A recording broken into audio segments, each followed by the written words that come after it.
Hey everybody, Barry here again. It is time. It is time to get rid of this god-awful 6-inch lift.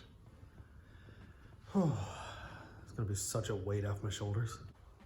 Just a quick rundown before we begin. This is going to be a single cab short bed. For anybody who hasn't seen the videos, it was an extended cab.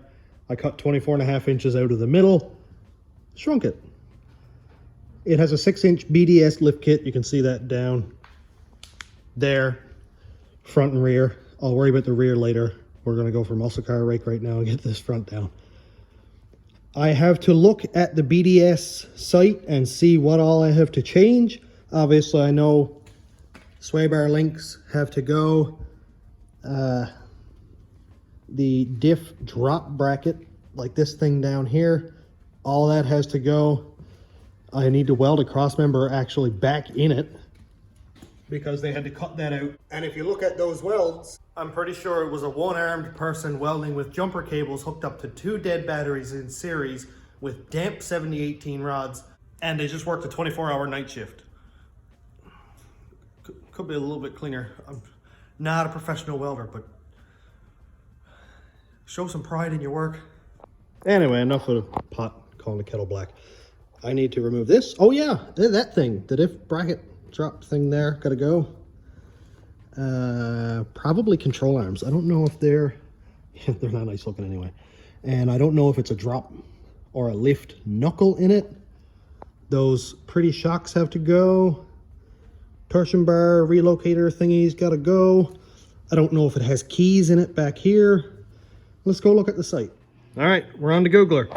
6-inch lift, Chevy, GMC Silverado, 99 to 06, 4-wheel drive. I'm calling it a 6-inch lift because I've never seen anybody do this for a 4-inch. All right, so what all we have to change? This is just the diff skid plate here so you don't smack it off the ground. We do need to change knuckles. If I found out that they were like drop knuckles or something, that would be super exciting. Because you see how the wheel bearing is way up here? We'll find out. I'm going to measure that in comparison to the other one. Anyway, continuing on. Torsion bar drop brackets. That skid plate is pretty cool looking. That looks like maybe sway bar links. Here's another bracket. This is the extensions for the CV axles so that they don't pull them right out of sockets. Here is the cross member and the diff drop bracket. This is the bracket for the diff. Rear leaf springs. That's going to be interesting to try to get those out. And of course, all 4 shocks and then the longer U-bolts for the blocks. So there's a lot of stuff in this kit that I have to remove. I had to kind of figure out how I was going to go about this because of course I need the front up, get tires, suspension, all that off. But I needed the frame to point outwards. So when I get everything off the front, lift it up with the forklift, pull it away, pull another truck in so I can take all the front end off, put all this junk back on it, and then be able to roll that truck out. So this is what I came up with. I just backed it up as far as I could, put the short legs in under the frame, and a lot of people will tell me that if I have only 2 legs lifting, that it puts force on that ramp and could pull these bolts out of the floor. But if you look, the leg is coming straight into the middle. So there's no force this way or that way besides the little bit that's about 6 inches back that way. No big deal. I think that's kind of a myth anyway, but yeah, I can see how it happened. Anyway, everything's up. So I'm gonna go unbolt whatever I can. I'll start with the easy stuff and then work on the hair pullers after, like probably those top control arm bolts. Not excited for that. I will take the knuckles off and compare those. I'd really, really like those to be drop knuckles if possible. I doubt they are, but whatever.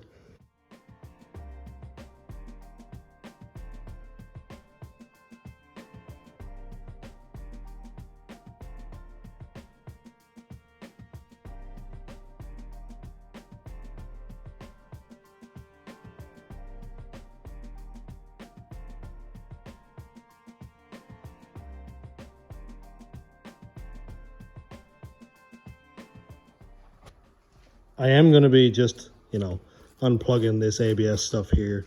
I'm going to save it. That wheel bearing looks brand new. That wheel bearing looks like it has been replaced. You don't see a Chev with a reflective surface this old, so that's a keeper. The knuckle definitely looks aftermarket.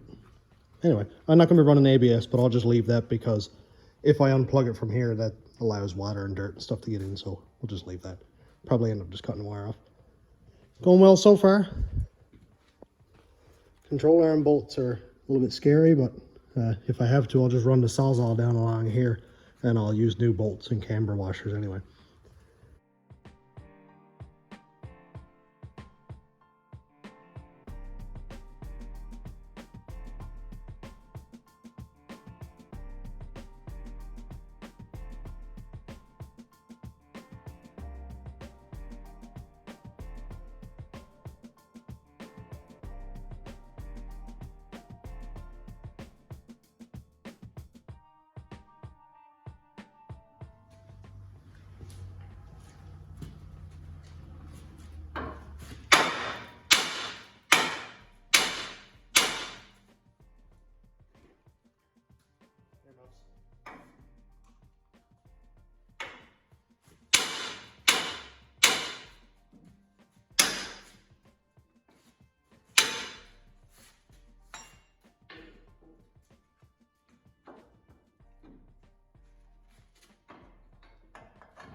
Well, there's a lot of reusable parts. I don't think that one's reusable. I'm gonna get ahead of this right now. Let this set up for as long as I can. So hopefully, when I go to take them out, maybe, just maybe, the bolts will come out.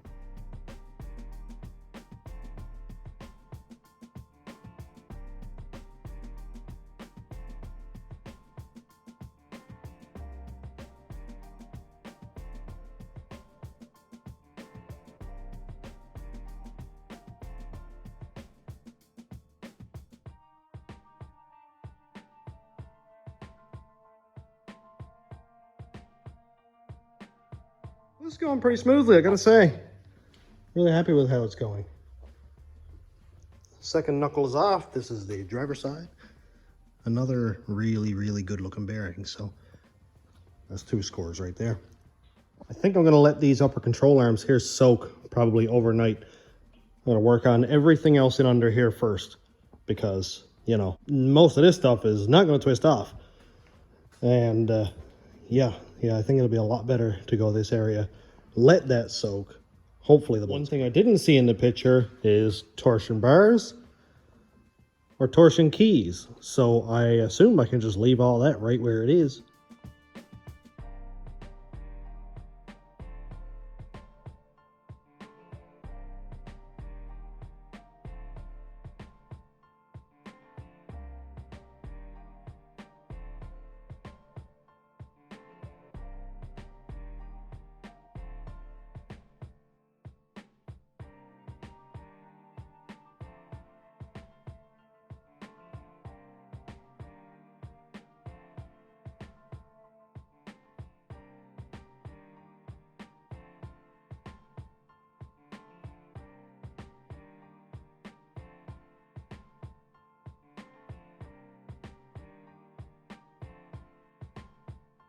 Just took off both CV axles. I don't know if this is normal or not, but I really don't feel like that's normal. And this bolt right here might be my mental undoing. It goes through the original torsion bar hole in the control arm, and whoever decided to make it out of aluminum, the sleeve thing, is the worst human being on the planet, I think. I might have to get the Sawzall, and I might just cut that bracket right across there and then across here, because I don't care about any of that. I really don't. It's just getting on my nerves at this point. So a grinder would do real quick work across there, and then take this whole control arm, just fire it, because whatever, I'll bolt it on the other truck for getting it out of the driveway. Yep, getting closer. Next up, I think maybe sway bar links and then I'll undo the shock so I can take the preload off of the torsion bar here. And I think then I'd be able to get at it, because I could undo this bottom bolt here, the one there, and hopefully be able to move the control arm just enough to pull it forward, get the torsion bar out of this mount, rather than trying to get all this junk apart. Maybe then it'll be easier to work on.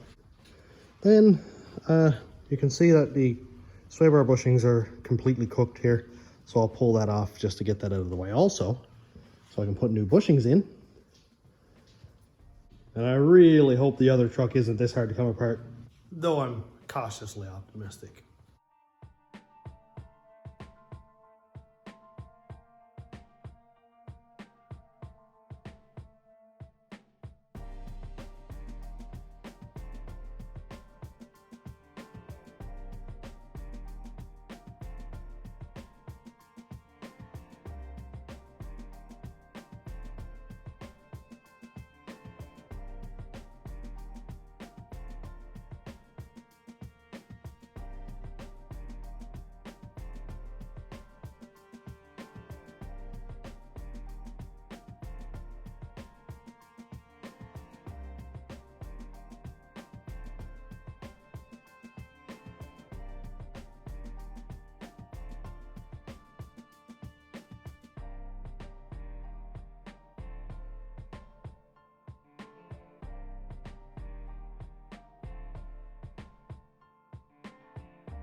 Man, I haven't worked this hard in like 3 days.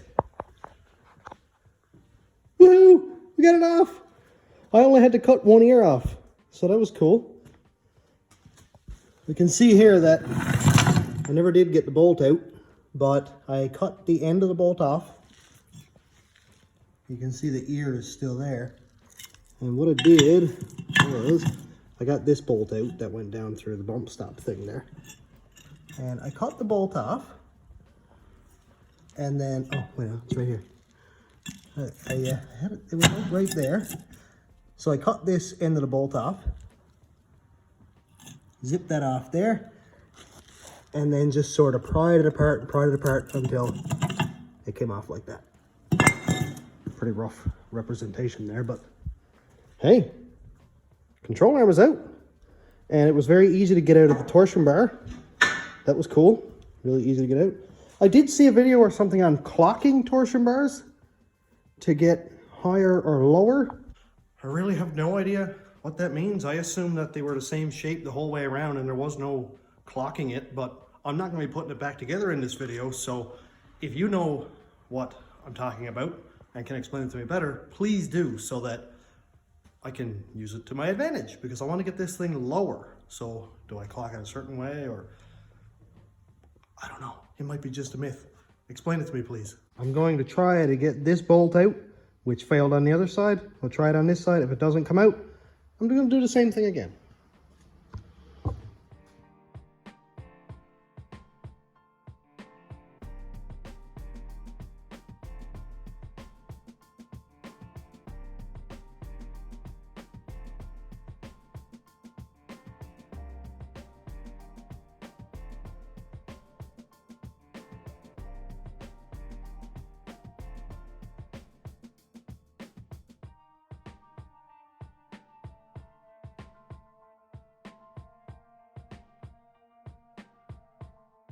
Two piles of junk.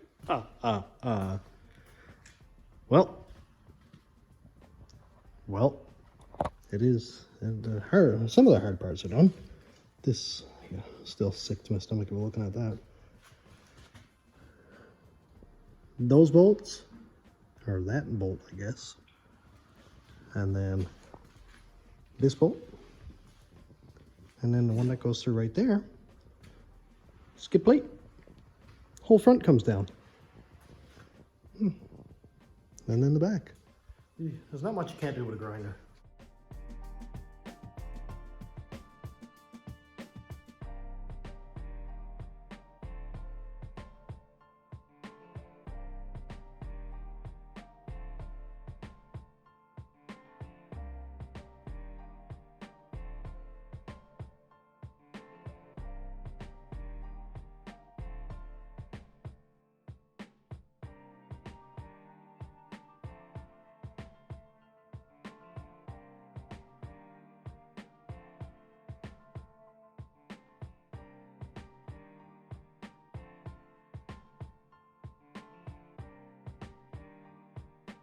Assuming I have all the bolts out, and I think I do, I should be able to basically drop this whole setup on the floor now.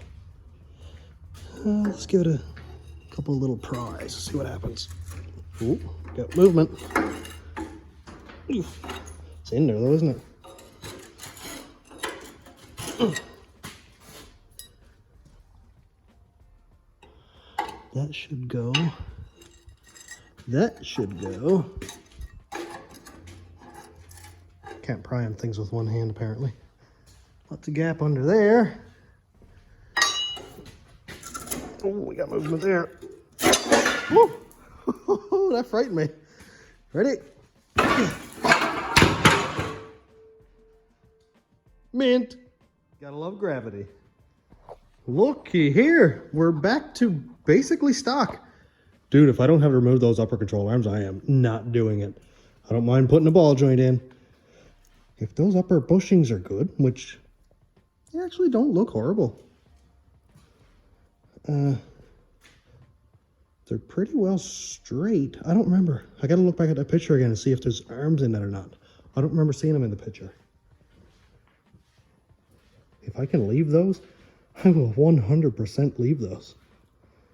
That'll probably make it a little bit harder on Frampton to do a wheel alignment for me. Sorry, Frampton. But hey. Hey. Besides this drop bracket for the front diff, we're down to the bare frame. I just got to weld this cross member back in here that I'll cut off another truck outside there. Very, very nice. Phone's almost dead. I'm rotten. My girls want to go home and build a pillow fort in the living room, so I'm going to go do that. See you in like 5 seconds. And here's truck number 2. This is what the whole front end and the transmission are going to come out of. It's a cat eye Chev. I don't know what it is. 05, 06, 34. I don't know. No idea. I think it has a 5.3 in it actually. And yeah, no, all this junk is going to come out of it. I just pushed it in with the forklift. I would have used this bed because it is not rusty, but if you look down along here, it has had a rough life. I'd rather deal with rust than kinks. There was a bunch of logs in the back of this truck and I guess they got thrown in haphazardly. The tailgate is actually not terrible. Right here doesn't look, oh yeah, no, it's rough. Yeah, I probably shouldn't have done that, but well, now I know. This side here, again, not rusty, but quite abused. I don't know if maybe I could cut the sections out and replace the rusted sections in mine, but anyway, it's not what I'm here for today. Let's get it up on the lift, see what it looks like. Well, I thought it was a 5.3, but apparently it's a 4.8. Close enough. Well, let's take a look together, see what we got. It's hard to say because the thing looks like it's never been touched. I don't know. Maybe it's just been parked forever. But I don't know. It's definitely been used.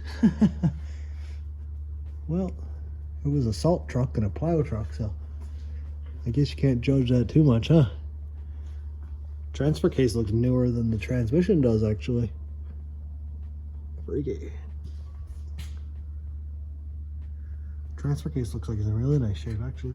For anybody who said, your frame, you shouldn't have to cut it off, just go buy another truck. Well, this is what you get in Newfoundland. This is what you get right there. Look at that. That's frame. It's metal. It's not doing so hot. Very, very soft. And this is what every truck that I've bought looks like.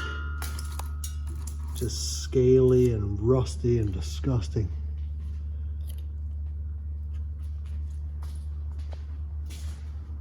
It's crazy. It's crazy what salt and moisture and humidity does to these trucks. Well, I've got to figure out what I'm going to do with this. I've got to cut a cross member out, which involves removing the rear control arm mount. How am I getting this thing out of here after that? Who knows? I really don't know. Do I put it in backwards, jack it up, and cut it all off like I did the other one so I can pick it up with the forklift?